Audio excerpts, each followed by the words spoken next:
Voltei. Então, agora a gente vai ver a Guerra da Cisplatina, lá na página 10. E já fica se organizando a história para a aula, tá?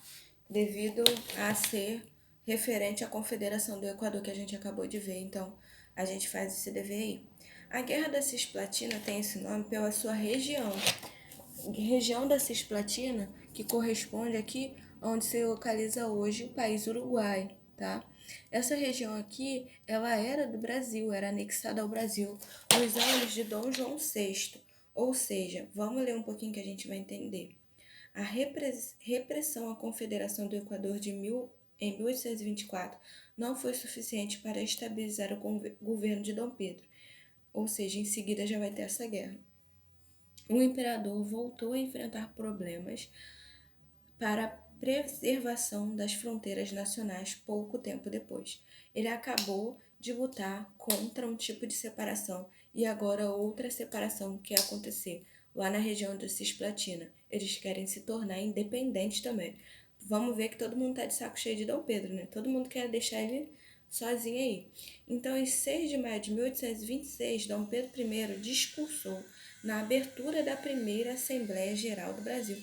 Em meio à sua fala, afirmou: todo o império está tranquilo, exceto a província de Cisplatina. Outro problema já estava surgindo. O que acontece? A província de Cisplatina ela foi invadida pelo governo de Portugal em 1811 e depois, em 1817, ela foi definitivamente anexada ao Brasil. Então, ela fazia parte do território brasileiro, que hoje é o Uruguai. Na década de 1820, ainda durante o governo de Dom João VI. Então, durante o governo de Dom João VI, ela era parte do Brasil. Mas entre 1825 e 1828, durante o governo de Dom Pedro I, o governo de Buenos Aires apoiou a independência da Cisplatina. Eles se tornaram independentes e se incorporaram a ser um estado da Argentina, Província Unida do Prata, na época. Ou seja, eles se tornaram independentes entre 1825, mas independentes do Brasil, e se anexaram à Argentina, o que se tornou uma afronta para o Brasil. Como assim eles vão se anexar à Argentina, que eram inimigos do Brasil, né? Tinha sempre essas rixas de território. Então isso desagradou o governo brasileiro, que ia perder o controle principal, sabe do quê? A foz do Rio Prata. O Brasil ele estava também interessado nessa área aqui por causa da foz. Você tinha uma passagem do Rio Prata aqui. Então o Brasil ele tinha acesso ao oeste do Rio Grande do Sul, a Santa Catarina, ao Paraná, pelo Uruguai. Então eles tinham que passar pelo Uruguai para ter esse acesso, né? E tudo naquela época era ou por terra ou por navio, então era muito importante continuar a preservar essa região anexada. E aí o que vai resultar isso? Vai resultar numa guerra, Brasil e Uruguai. A luta durou 3 anos. O Brasil foi derrotado e perdeu o território da Cisplatina. Marquem aqui, ó, acima. Com a intervenção do governo inglês, o Brasil e a Argentina reconheceram a independência da região, que passou a se chamar Uruguai em 27 de agosto de 1828. Então você vê que foram 3 anos de guerra, o Brasil vai perder muito dinheiro nessa guerra, e a guerra foi um desastre, como está dizendo aqui embaixo, para os cofres nacionais. O Brasil vai perder muito dinheiro. Além disso, gerou descontentamento entre as forças brasileiras que lidavam com o atraso do soldo, ainda o salário dos soldados atrasados, e estavam subordinados a portugueses no posto de comando. E olha aí, gente, uma coisa que já gera insatisfação de um outro lado é a economia. Quando a economia cai, já começa a despencar tudo, né? Aí aumenta os impostos, aí falta comida, aí as pessoas, né, começam a ficar nervosas, com mais raiva ainda. Exatamente o que vai acontecer no Brasil. Agora vai ter, por um outro lado, uma crise econômica, onde está escrito aí economia.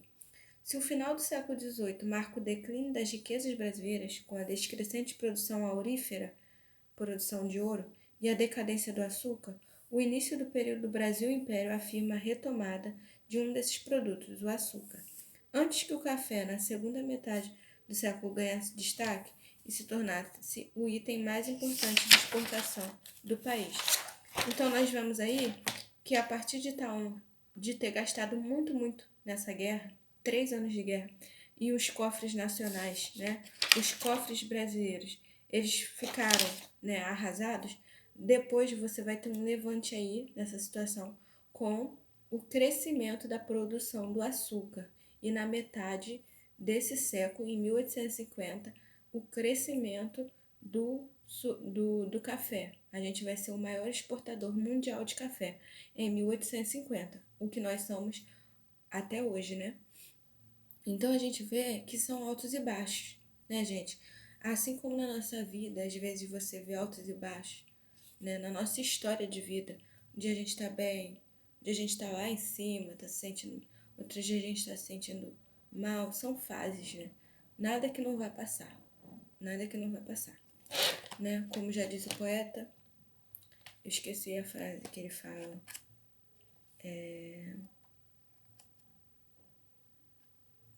tudo vale a pena se a alma não é pequena, né? Tudo vale a pena, tudo é experiência. E é o que a gente vê aqui. A gente vê uma revolta ali, vê uma crise ali, e hoje a gente está aqui, né? Sobrevivendo, lutando. Isso é história. A nossa história também é assim, né? Então vamos continuar estudando.